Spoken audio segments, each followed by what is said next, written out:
वसिष्ठ सिद्धांतानुसार अधिक महिना हा हिंदू पंचांगातील एक अतिरिक्त चंद्र महिना आहे व या महिन्यात येणारी एकादशी हा एक दुर्मिळ संयोग आहे. या महिन्यात येणाऱ्या पद्मिनी एकादशीचे सर्वात महत्त्वाचे वैशिष्ट्य म्हणजे ती दर 3 वर्षांनी अधिक महिन्यात येते. त्यामुळे ही एकादशी इतर एकादशीपेक्षा दुर्मिळ आणि अधिक महत्त्वपूर्ण मानली जाते. ज्येष्ठ महिन्याच्या शुक्ल पक्षात येणाऱ्या एकादशीला कमला एकादशी किंवा पुरुषोत्तम एकादशी या नावानेही ओळखले जाते, कारण ती पुरुषोत्तम मासात येते.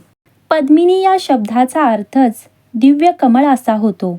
पद्मिनी एकादशी ही एक अशी तिथी आहे जी भक्तांना जीवनात कमळासारखी पवित्र राहण्याची प्रेरणा देते. पद्मिनी किंवा कमला या दोन्ही शब्दांचा अर्थ एकच आहे, जी लक्ष्मी स्वरूप समृद्धी आणि मंगलतेचे प्रतीक मानले जाते. या पद्मिनी एकादशीचे महत्त्व स्कंद पुराणात सांगितले आहे. भगवान श्रीकृष्णाने स्वतः धर्मराज युधिष्ठिरास हे व्रत कसे पाळावे याबद्दल स्पष्ट सूचना दिल्या होत्या व या पद्मिनी एकादशीची रहस्यमयी कथा देखील सांगितली होती, जी महर्षी पुलस्त्यांनी नारद मुनींना सांगितली. प्राचीन काळी कार्तवीर्य म्हणजे सहस्त्रार्जुन हा महापराक्रमी राजा होऊन गेला.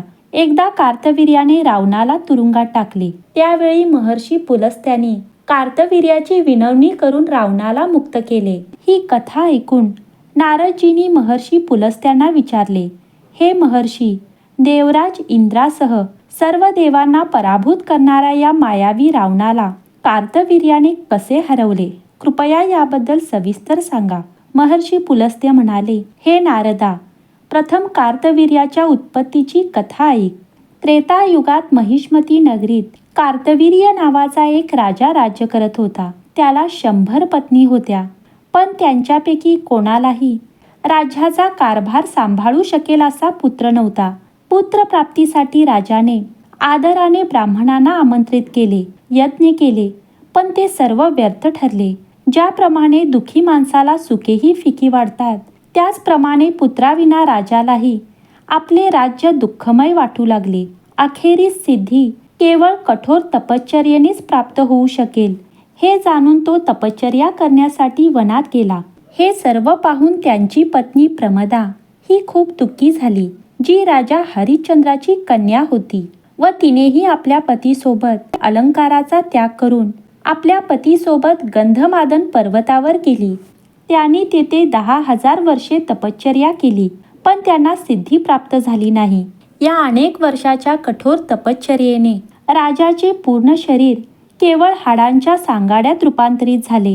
हे पाहून प्रमदाने महान ऋषी पत्नी अनुसया यांना प्रार्थना केली व तिने त्यांना विचारले, हे माते, माझ्या पतीने तपश्चर्या सुरू करून 10 वर्षे झाली आहेत, पण मला पुत्रप्राप्ती व्हावी यासाठी भगवंत अजूनही प्रसन्न नाहीत. याचे कारण काय असावे?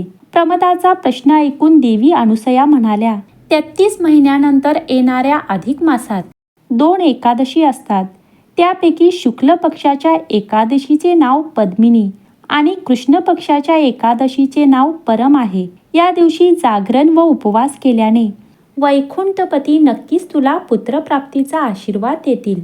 त्यानंतर देवी अनुसयेने या एकादशीबद्दल सर्व नियम सांगितले. राणी प्रमदाने देखील देवी अनुसयेने सांगितलेल्या पद्धतीनुसार एकादशीचे व्रत आणि रात्रीचा जागरण केला. यामुळे भगवान विष्णू खूप प्रसन्न झाले आणि त्यांनी तिला एक वर मागण्यास सांगितले. राणी प्रमदा म्हणाली, प्रभू, कृपया हा वर माझ्या पतीला द्या. राणी प्रमदेचे शब्द ऐकून भगवान विष्णू म्हणाले, हे राणी प्रमदा, मला हा पुरुषोत्तम मास खूप प्रिय आहे. त्यापैकी एकादशी माझी सर्वात आवडती आहे. तू सांगितल्याप्रमाणे एकादशीचे व्रत पाळलेस आणि जागरण देखील केलेस, त्यामुळे मी तुझ्यावर प्रसन्न झालो आहे. असे म्हणून भगवान विष्णू राजाला म्हणाले, हे राजा, तुझे इच्छित वरदान माग, कारण तुझ्या पत्नीने मला प्रसन्न केले आहे. देवाचे हे अमृतमय शब्द ऐकून राजा म्हणाला, हे प्रभू, मला तो श्रेष्ठ पुत्र द्या, ज्याची सर्वजण पूजा करतात आणि तो तुमच्याशिवाय देव, राक्षस, मानव इत्यादींसाठी अजिंक्य आहे. राजाला त्याचे इच्छित वरदान दिल्यानंतर भगवान अंतर्मुख झाले दोघेही आपापल्या राज्यात परतले.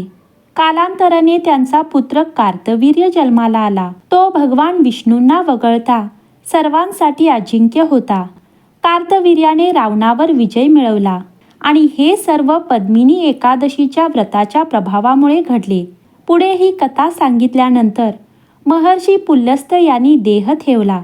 श्रीकृष्ण म्हणाले, हे कुंतीपुत्रा, या पुरुषोत्तम महिन्याच्या शुक्ल पक्षातील एकादशीच्या या व्रताचे वर्णन केले आहे.